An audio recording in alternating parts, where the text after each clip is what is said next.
Extended Duration of Coastal Permits for Marine Farms Amendment Bill, third reading. Honourable Shane Jones. I present a legislative statement on the Resource Management Extended Duration of Coastal Permits for Marine Farms Amendment Bill, Madam Speaker. That legislative statement is published under the authority of the House and can be found on the Parliament website. Honourable Shane Jones.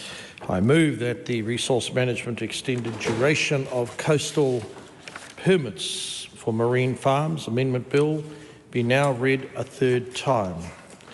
With characteristic coyness and diffidence, I stand in our House in this late hour to share with New Zealanders, after 40 years, almost biblical, day and night, marine farmers have been waiting for this type of economic salvation. Now, let me briefly explain, Madam Speaker, that this bill extends aquaculture consents by 20 years. It delivers the promise, the potential that New Zealanders saw when they enabled this government to be formed through the sovereignty of the democratic franchise, not the sovereignty of the treaty. This enables us to deliver on the commitments in our party coalition agreement, National and New Zealand First.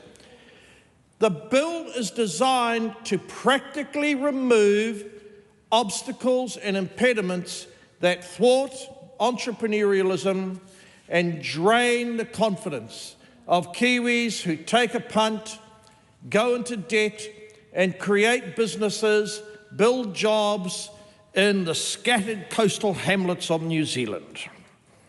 So, Madam, what the bill does is that it enables 25% of our marine farms that need to be reconsented, who would have been facing bills up to $100,000. It enables them to keep $6 million within the industry to grow and to boost the productivity of that industry owned by garden variety Kiwis. By and large, this gives marine farmers certainty. No more empty promises, no more waking up to invasive correspondence from regional councils who have long since overstepped their statutory mark. No, this bill enables people to enjoy the tangible benefits of creating a higher level of confidence and getting on with the business of practicing the best type of farming techniques to grow wealth for their families. What could possibly be wrong with that, Madam Speaker?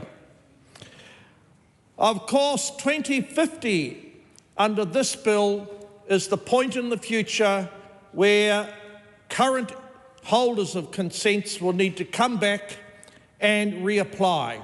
A substantial compromise on behalf of the party that I represent.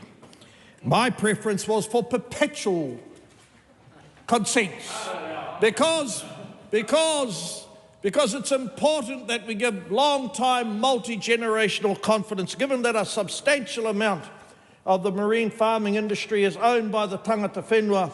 I hear the songs being sung in my honour on the marae as I stand and offer this short little speech. There may be 1 or 3 hakas being conceived through kapa haka festivals, etc., but when we turn up to those events, they'll meet the matua, and I'll give them a lesson in the real meaning of Māori language. But let me not be disrespectful to this House and digress.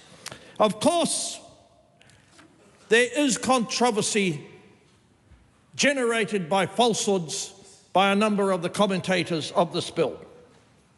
People fear that there are conditions that may need to be renewed within these marine farming enterprises because they have had historic rights There will be an opportunity, Madam Speaker, for regional councils to redress that situation at their own cost.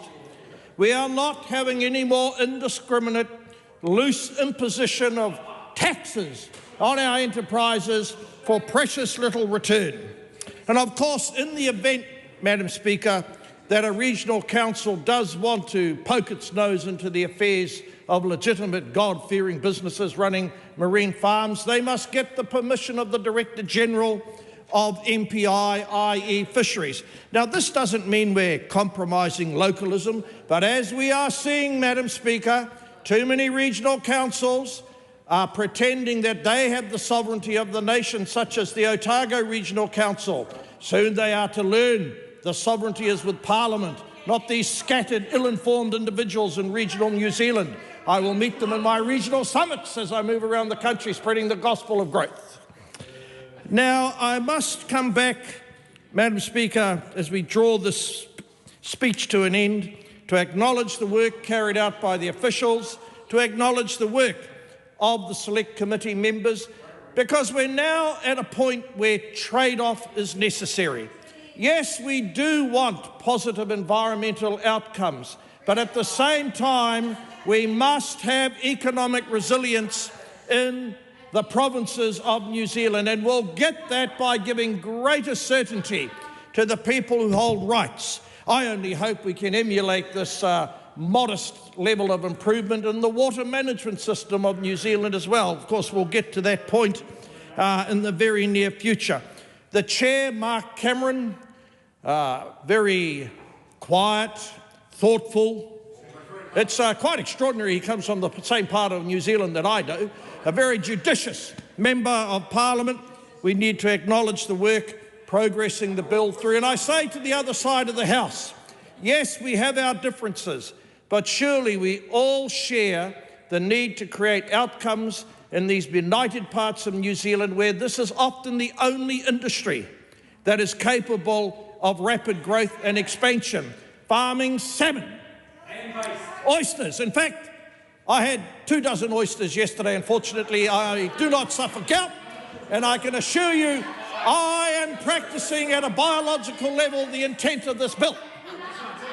And indeed, Madam Speaker, I'm reminded of the word kutai. Don't get the front consonant wrong. That is a type, Madam Speaker, of kaimoana that will be grown in greater volume as a consequence of this bill. And I find it quite extraordinary that a growing percentage of that great delicacy is now being turned into pet food. So for those members of society who may or may not treat children as a luxury good and have gone for pets, kaimoana is on the way to help you with that part of your whānau. Madam Speaker, on this note of common sense and the spirit of innovation and investment under the cloak of certainty, I commend the bill to the House.